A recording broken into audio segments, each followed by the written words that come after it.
ওইভাবে নামাজ পড়ো যেই নামাজের মধ্যে আছে মনোযোগ, ওই নামাজ পড়ো যেই নামাজের মধ্যে আছে ভয়।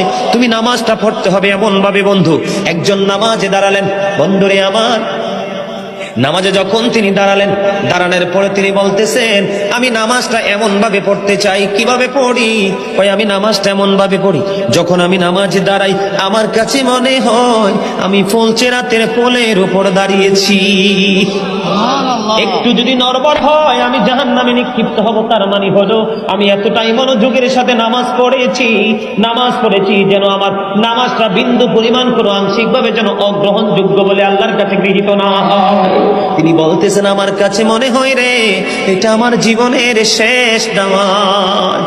আমি এতটা ভয়, এতটা আতঙ্ক নিয়ে, এতটা তাকওয়া নিয়ে নামাজ পড়ি, আমার কাছে মনে হয় আমার পিছনে যেন আজরাইল দাঁড়িয়ে আছে, ডানে বামে সালাম ফিরাতে দেরি রে, আমার কাছে মনে হয় আমার প্রাণ পাখিটা কেড়ে নিয়ে যাবে। আমি যখন নামাজে দাঁড়াই আমার কাছে মনে হয় আমি যেন বাইতুল্লাহর সামনে দাঁড়িয়ে আছি। আমার কাছে মনে হয় আমার ডান দিকে জান্নাত অবস্থিত, বাম দিকে আমার জাহান্নাম অবস্থিত। এমন তাকওয়া ভয় নিয়ে নামাজে দাঁড়াই, আর ওই নামাজের জন্যই রয়েছে বড় সফলতা। বলুন না সুবহানাল্লাহ।